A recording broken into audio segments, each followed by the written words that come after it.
एक महात्मा जी का आश्रम था। सन्यासी थे, परम विरक्त महात्मा थे। उनका आश्रम था, उनके अनेक शिष्य वहां पर रहते थे, सभी सन्यासी थे। और संत जी जो सन्यासी थे, महात्मा जी, अपने शिष्यों को यही उपदेश देते थे कि देखो, वासना को दबाओ मत, वासना का त्याग करो, वासना को शांत करो, उसका परित्याग करो, उसे अपने जीवन से दूर करो, दबाओ मत। यही उपदेश दिया करते थे, यही शिक्षा दिया करते थे।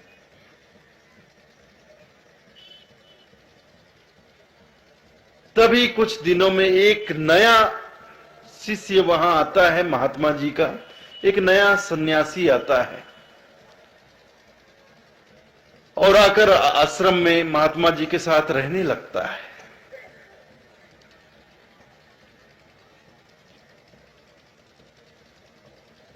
महात्मा जी उसे अपने शरण में ले लेते हैं, आश्रम में जगह दे देते हैं। वह नया शिष्य भी आश्रम में रहने लगता है, लेकिन वह जो उनका नया शिष्य था,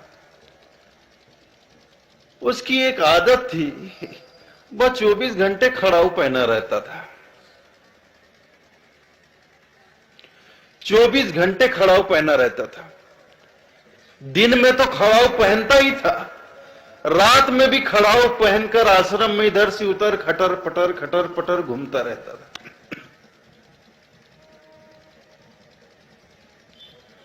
तो बाकी जो सन्यासी थे, बाकी जो शिष्य लोग थे, वो बड़े परेशान हो गए कि बड़ा गजब का आदमी है।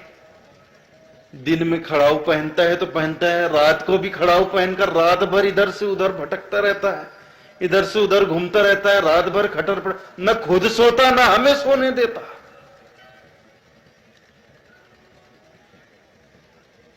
सारे शिष्य परेशान हो गए। एक दिन देखा, 2 दिन देखा, 4 दिन देखा, 15 दिन देखा।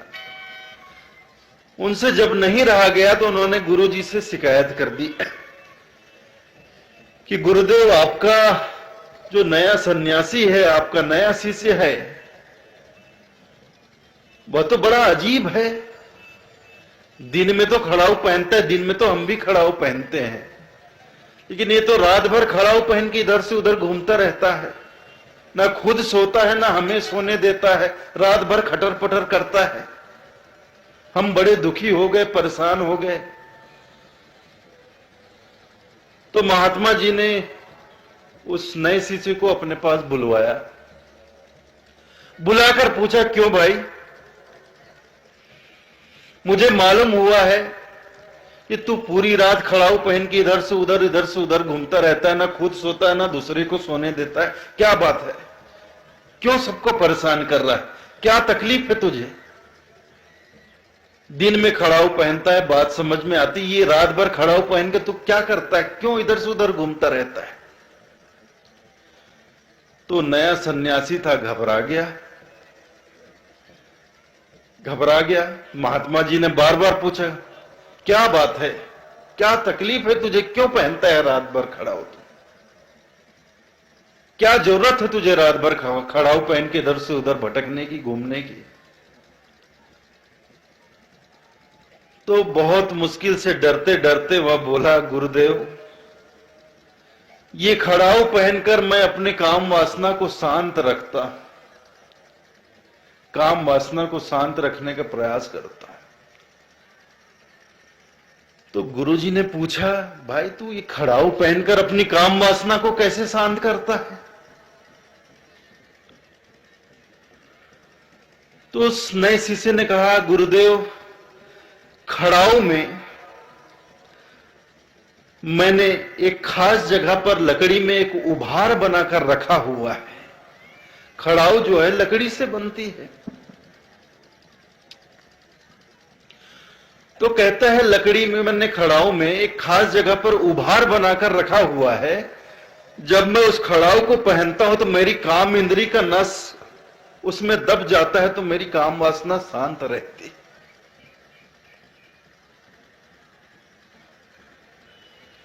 गुरुजी कहते हैं, भाई मैं काम वासना को शांत करने का, उसे अपने जीवन से हटाने का, निकालने का, त्याग करने का उपदेश देता हूं और तू उसे दबाने जा रहा है।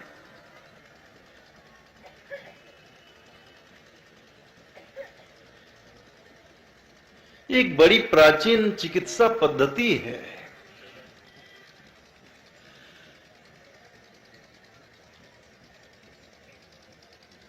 एक्यूप्रेशर, जिसे एक्यूप्रेशर के नाम से जाना जाता है, आजकल फिर चलन में ये आ गया है। ये नई चिकित्सा पद्धति नहीं है, ये बहुत ही अत्यंत प्राचीन चिकित्सा पद्धति है, हजारों वर्ष पुरानी चिकित्सा पद्धति है।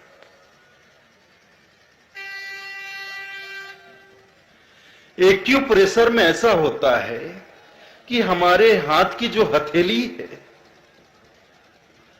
और पैर का जो तलवा है, ये पैर का जो तलवा है और हाथ की जो हथेलियां, इन दोनों ही जगह से हमारे शरीर में जितने भी अंग हैं, सभी अंगों की नाड़ियां जो नस होती है, यहां हथेलियों से और पैर के तलवों से होकर गुजरती है।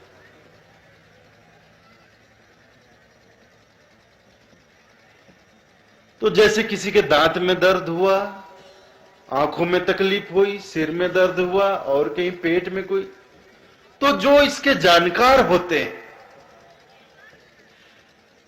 जो इस चिकित्सा पद्धति के जानकार होते हैं, उन्हें भली भांति इसका ज्ञान होता है कि शरीर के कौन से अंग का नस हथेली पर किस जगह से गुजरा हुआ है या पैर के तलवे में किस जगह से गुजरा हुआ है।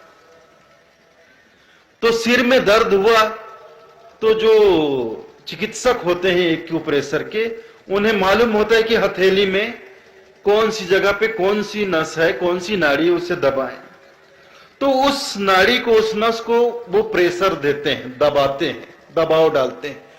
तो दबाव जब डाला जाता है तो बड़ा आराम मिलता है। जिसको तकलीफ होती है उसे आराम मिलता है। पेट में तकलीफ हो तो पेट में आराम मिलने लगता है, सिर में दर्द हो तो दर्द में आराम मिलने लगता है, दांत में दर्द हो तो उसमें आराम मिलने लगता है। तो ये बड़ी प्राचीन चिकित्सा पद्धति है और ये नई चिकित्सा पद्धति नहीं, अत्यंत प्राचीन। साधु संत लोग, ऋषि मुनि लोग खड़ाऊ जो पहनते थे, इसीलिए पहनते थे।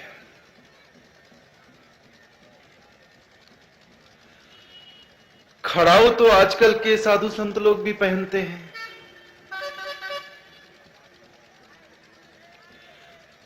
लेकिन देखता हूं कि उनका खड़ाऊ बिल्कुल सपाट होता है, बिल्कुल सपाट होता है। साधु संत लोग आजकल ऐसा सोचते हैं कि साधु संतों को चमड़े का जूते चप्पल नहीं पहनना चाहिए, साधु संतों को लकड़ी का खड़ाऊ पहनना चाहिए, इसलिए खड़ाऊ पहनते हैं। लेकिन ऐसा नहीं है। प्राचीन काल में ऋषि मुनि खड़ाऊ पहनते थे अपने शरीर को स्वस्थ रखने के लिए। जब लकड़ी का खड़ाऊ बनाया जाता था तो पूरे खड़ाऊ में छोटा छोटा छोटा छोटा उभार बनाकर रखा जाता था। आज भी एक्यूप्रेशर वाले जो चिकित्सक होते हैं उनके पास ऐसा खड़ाऊ होता है, तो उनका जो लकड़ी का खड़ाऊ होता है वो प्लेन चिकना नहीं होता है, उस पर उभार होते हैं, पूरे खड़ाऊ में उभार होता है। तो इस तरह के खड़ाऊ को जब पहनकर चला जाता है तो पैर की जितनी भी नाड़ियां होती हैं, नसें होती हैं, उस पर दबाव पड़ता है। इससे हमारे शरीर के सारे अंग स्वस्थ रहते हैं, या उसमें कोई विकार हो तो वह विकार दूर हो जाता है। तो प्राचीन काल में ऋषि मुनि लोग इसी तरह का खड़ाऊ बनाकर, पहनकर उसे अपने शरीर को स्वस्थ रखने का प्रयास करते थे, शरीर को स्वस्थ रखते थे। तो खड़ाऊ जरूर पहनिए, लेकिन इस तरह से चिकना जो खड़ाऊ बनाते हैं ये किसी काम का नहीं है। जब आप लोग खड़ाऊ बनाते तो उसमें छोटा छोटा उभार बनाकर रखे, तब शरीर को उस खड़ाऊ का लाभ मिलेगा। तो उस नए शिष्य ने ऐसा ही किया था। उसने अपनी खड़ाऊ पर एक खास जगह पर उभार बना लिया था। उसको जब पहनता था तो उसकी काम इंद्री का नस दब जाता था, तो उसका काम शांत रहता था। तो गुरुजी ने कहा, हद कर दी तूने। मैं कहता हूं अपने जीवन से काम वासना को दूर करो, त्याग करो, और तुम काम वासना को दबा रहे हो। काम वासना को दबाना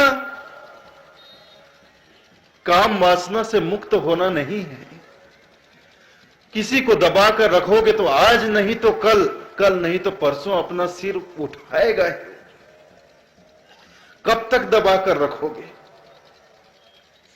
कभी चूक होगी, कभी जीवन में कोई कमजोर घड़ी आएगी, कमजोर क्षण आएगा, कमजोर समय आएगा, और उस घड़ी, उस क्षण वह काम वासना, वह दबी हुई काम वासना अपना खेल दिखा देगी। और खेल दिखाती है, ये किसी से छुपी हुई बात नहीं।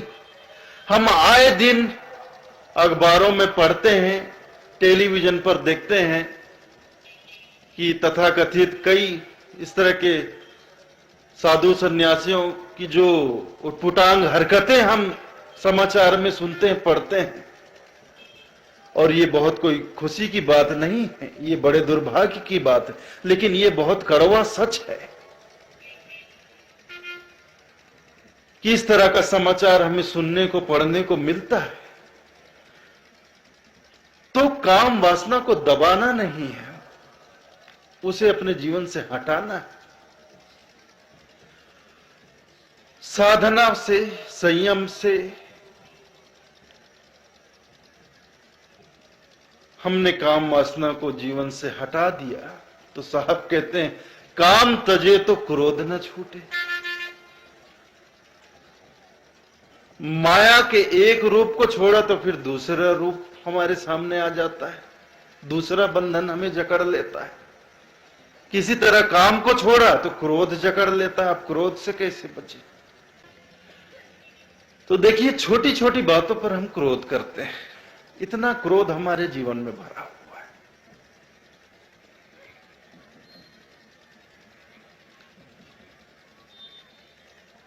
क्षमा का भाव, शील का भाव हमारे जीवन में जरा भी नहीं।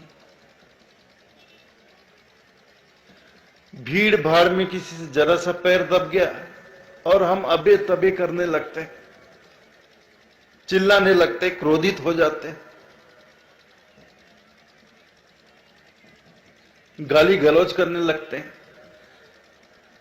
अरे भीड़ है, गर्दी है, धोखे से पैर दब जाता है, किसी का पैर पड़ जाता है। इतना ऐसे नहीं सोचते हैं, इस ढंग से नहीं सोचते हैं कि चलो भीड़ भाड़ है, इतनी भीड़ है, धक्का मुक्की, धोखे से किसी का पैर पड़ गया, हो जाता है ऐसा। ये नहीं, किसी का पैर पड़ गया, हमारे पैर दब गया, हमारा पैर, बस चिल्लाने लगता है, बे तबे देख के नहीं चलता, पैर दबा दिया। जैसे किसी कुत्ते की पूंछ पे पैर पड़ जाए तो काट खाता है, इतना क्रोध उसके मन में होता है कि पूंछ पे पैर पड़ा और काट खाता है। तो क्रोध जो है एक पशु वृत्ति है। क्रोध करना पशुता की निशानी है। शरीर से हम मानव हो गए, मनुष्य हो गए, लेकिन हमारी प्रवृत्ति आज भी पशुओं जैसी बनी हुई है। घर में पानी मांगा, 1 मिनट की देरी हो गई तो घर वाली को 10 गाली दे देते हैं। पानी देने में इतना समय लगता है।